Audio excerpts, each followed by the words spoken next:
sais, je ne sais pas si les autres vont venir dans les prochaines minutes, mais moi, je suis avec vous là, avec plaisir. Donc, quel niveau? Secondaire. Secondaire. Cégep, dans quelle région? Montréal. Montréal aussi. Ah, c'est bon. Là, voilà. Puis, est-ce qu'il y avait un message particulier que vous vouliez partager ou On aimerait ça vous montrer qu'on a fait nos devoirs. Et surtout, on a des documents pour vous. Oui, parce que je pense que quand on s'était rencontrés, on avait... C'est quelque chose qu'on fait beaucoup. Là. On a manifesté 14 vendredis de suite, puis on crie fort, mais on voulait vous montrer qu'aussi, on l'a lu, le budget, on a réagi au budget. Là, il y a du tape, correct? C'est correct. Je vais regarder ça avec plaisir. Mais j'avais d'ailleurs un petit élément. Quand on s'était rencontrés, je vous avais donné aussi un petit devoir, puis j'ai pas eu de réponse. Pour les 4 samedis, on s'est dit ça pourrait être le premier. Ben oui. C'est-à-dire, là, il faut le savoir à l'avance. Il ne faut pas que ça soit improvisé comme ça.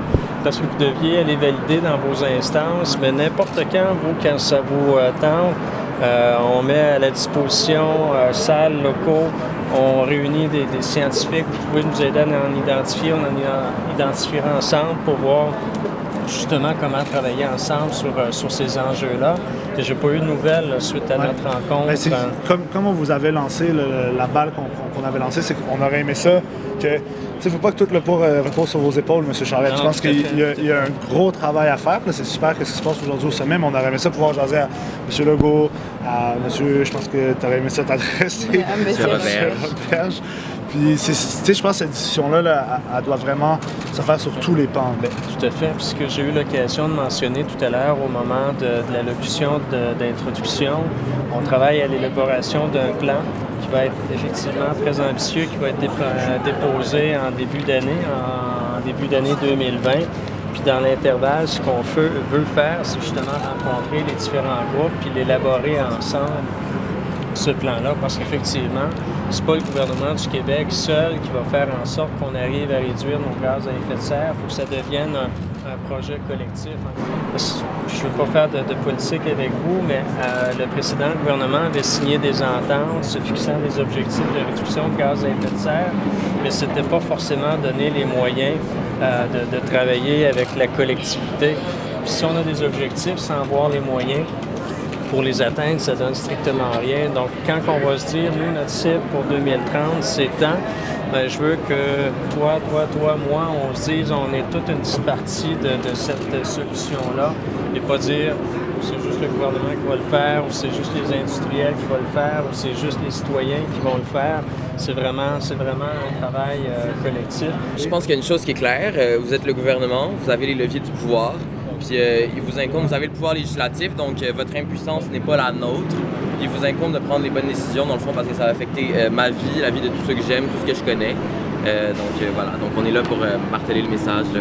Puis même, c'est vrai, moi, je la vois, la différence. J'ai été longtemps dans l'opposition. C'est vrai qu'au gouvernement, on a des leviers supplémentaires. Il faut les utiliser à bon escient, mais il faut qu'il y ait cette adhésion-là de la population vers l'objectif.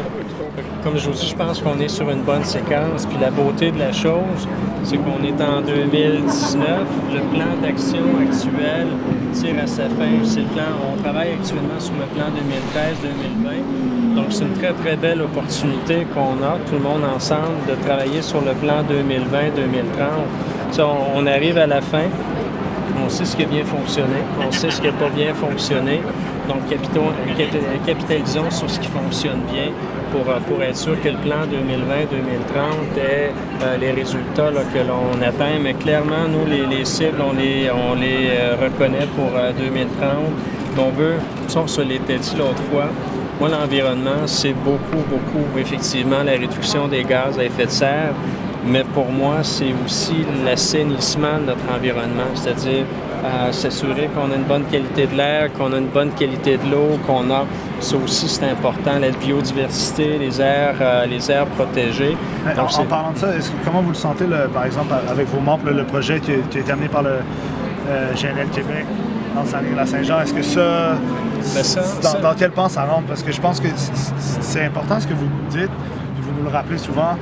L'environnement, c'est pas juste la réduction des gaz à effet de serre. On est super d'accord avec ça, mais est-ce qu'il y a des des mesures là, qui ont été lancées, là, je pense, à faire du fleuve Saint-Laurent un sujet de droit pour s'assurer que le projet là, qui est en train de s'entamer, qui va avoir des impacts super néfastes sur l'environnement. Tu sais, l'idée de la lutte au changement climatique, c'est une chose, non notre ministère, mais aussi protéger l'environnement. Pour vous, ça serait quoi la logique derrière, par exemple, le projet du promoteur Janel? En particulier, ce que j'ai eu l'occasion de dire, c'est que c'est un projet qui avait ses mérites, mais qui n'a pas été accepté à ce moment-ci. Une procédure d'évaluation environnementale qui s'enclenche. Donc ça, c'est une procédure qui va se compléter jusqu'à l'automne. Quand je dis qu'il y a des mérites au niveau économique, forcément, mais même au niveau environnemental, ce qu'on est en train d'évaluer de notre côté. Puis comme je vous dis, il n'y a pas de certificat d'autorisation qui ont été émis à ce moment-là, à ce moment-ci, mais ce gaz naturel liquéfié-là, il serait, selon les objectifs de l'entreprise, il serait liquéfié à partir de l'hydroélectricité.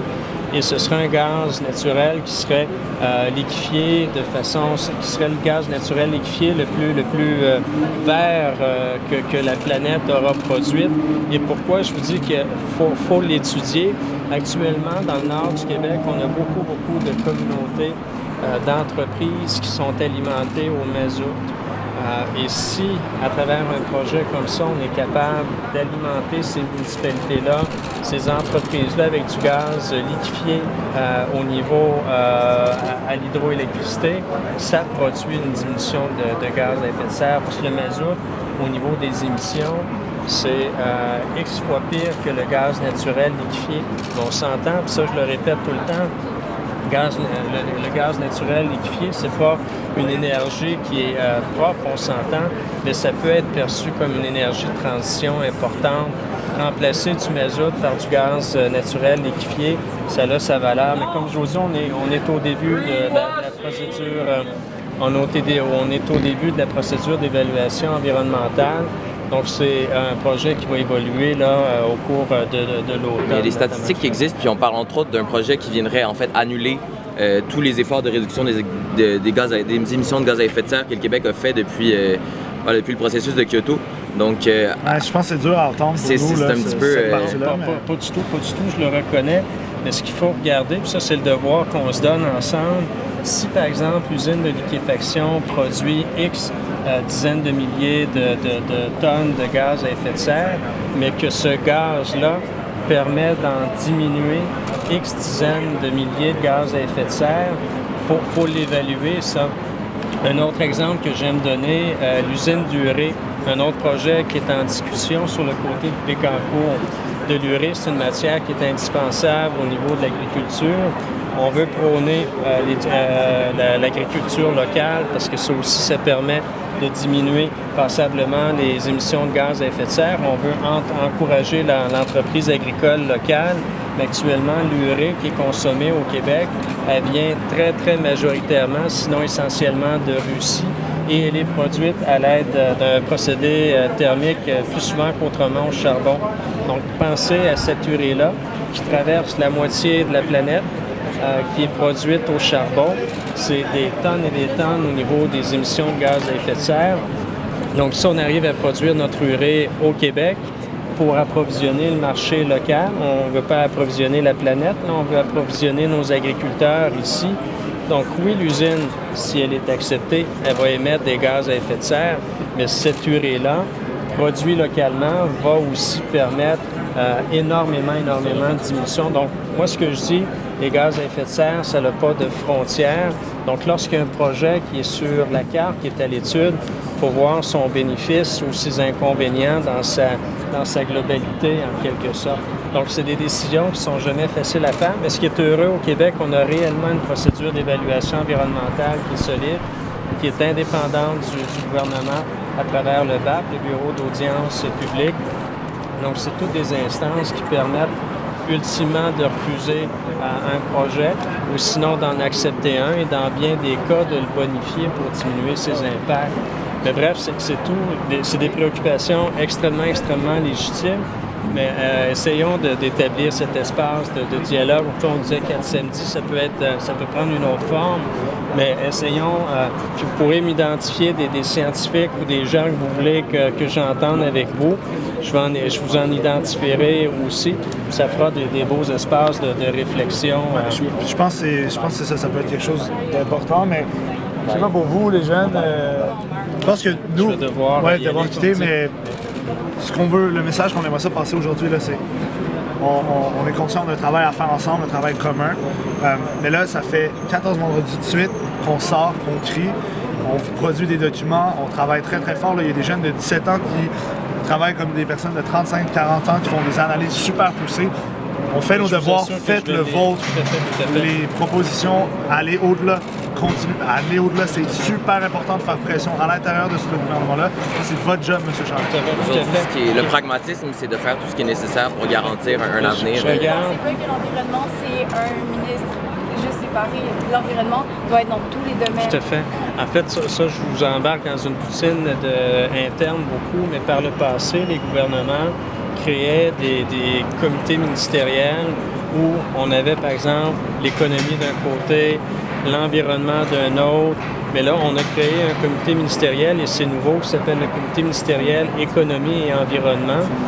Ce qui fait que si je peux vous parler de GNL ou si je peux vous parler de Bécancour aujourd'hui, parce que c'est des projets qui évoluent les deux ensemble. Parce que par le passé, l'économique évaluait un projet tout seul de son côté, puis ça atterrissait sur la table de l'environnement. Après, là, on les évalue dès le départ ensemble, donc ça crée une dynamique. Donc clairement, l'environnement, c'est pas juste ma responsabilité, c'est la responsabilité de l'ensemble de notre caucus, l'ensemble de nos collègues. Est-ce que vous pensez que ça va se traduire aussi. aujourd'hui? Est-ce que vos collègues vont peut-être venir jaser avec les jeunes? Je connais pas tous leur horaire, mais on est à la minute près là, pendant le... Moi, ça m'a fait plaisir de venir vous voir, mais je vais lancer... J'apprécie le fait que vous soyez venu nous voir. C'est gentil, mais je vais lancer l'invitation à Jean-François si j'arrive à le croiser, parce qu'on commence une plénière dans les prochaines minutes. Là, c'est plus difficile de sortir à l'extérieur pendant la plénière, mais je vais lui lancer le message à coup sûr. Et ce qu'on se dit, ça va être l'objectif et le projet de tout le monde. Lorsqu'on l'aura élaboré ensemble, ce plan d'action-là, on aura chacun la responsabilité de faire en sorte que ça fonctionne. Parce que les gouvernements passés, là, il y avait un bilan aux 2-3 ans, puis ça finissait tout le temps qu'on n'a pas atteint nos cibles cette fois-ci, mais dans l'intervalle, il n'y avait pas cette communication-là avec les différents acteurs qui doivent faire partie de la réponse.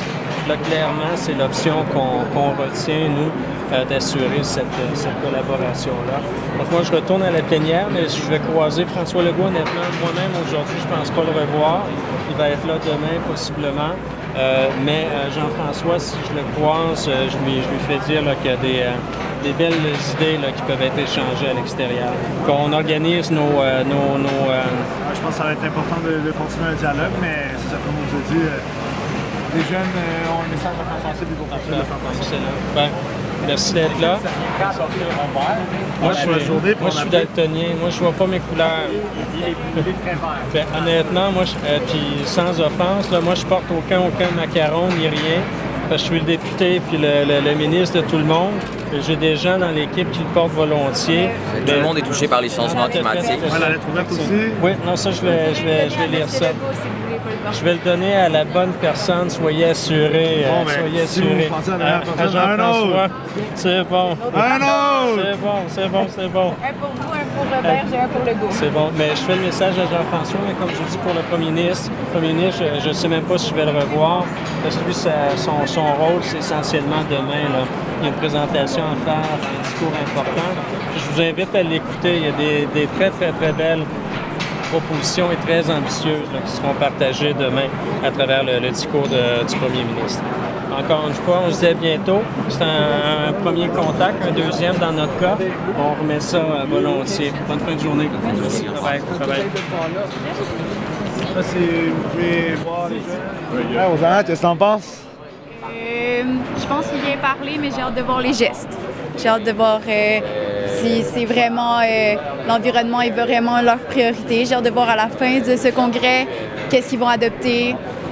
Parce que moi, là, si j'ai des images, là, Charest, comment je le vois à chaque fois qu'il vient parler aux jeunes,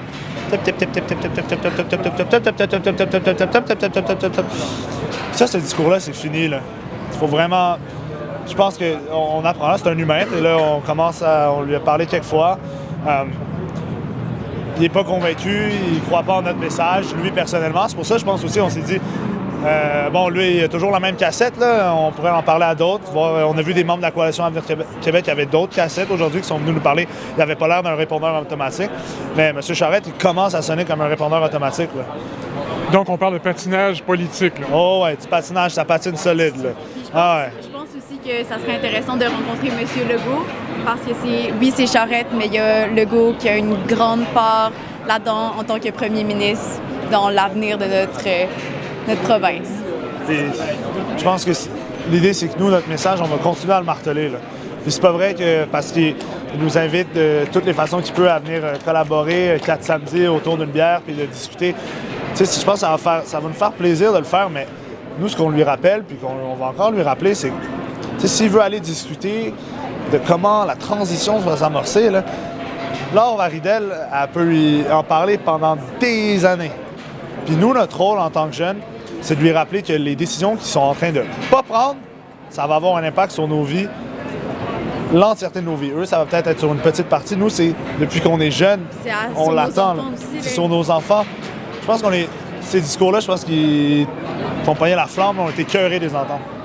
Là, on voit que vous avez été capable de contraindre le ministre à sortir, je pense. Oui, bien, tu sais, je pense que c'est un privilège qu'on a, là, d'être capable d'avoir cette réaction-là. Il y a des groupes environnementaux, je pense à plusieurs communautés autochtones qui se mobilisent depuis super longtemps sur ces enjeux-là puis qui ne sont jamais capables d'avoir ces tribunes-là.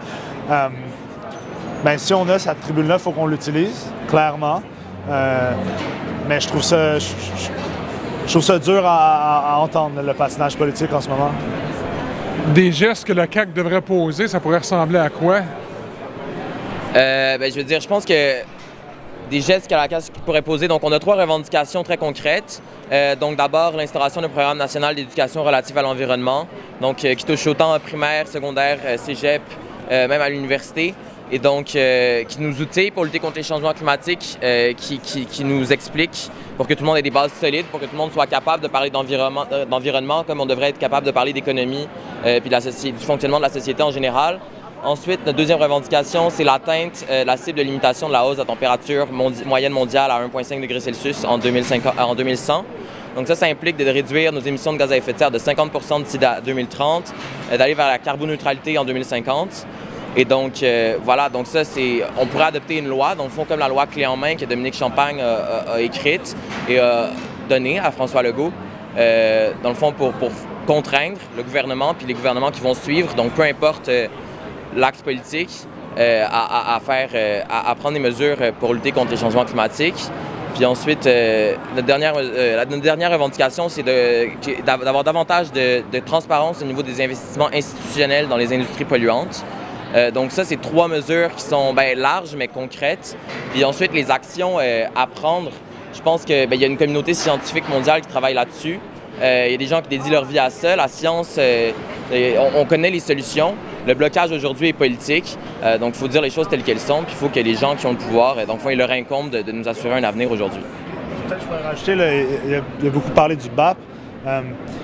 Une autre chose qui est très importante pour nous, les jeunes, c'est par exemple, le Québec et le Canada se sont engagés à respecter la Déclaration des Nations unies sur le droit des peuples autochtones. Ça, c'est brimé à tort et à travers ici. Puis c'est une des nombreuses choses qui doit changer. Je pense que qu'est-ce que les jeunes souhaitent, c'est un changement de paradigme, là. Puis on va continuer à embarquer dans leur jeu, là, puis à être pragmatique, puis à leur proposer des réponses clés en main. Puis on va continuer de le faire si c'est ça qui est à faire, là. Mais les jeunes se mobilisent, puis on veut amener les membres de la Coalition Avenir Québec à se mobiliser avec nous. Donc, on parle de faire en sorte de travailler la pression jusqu'à ce qu'ils passent aux actes.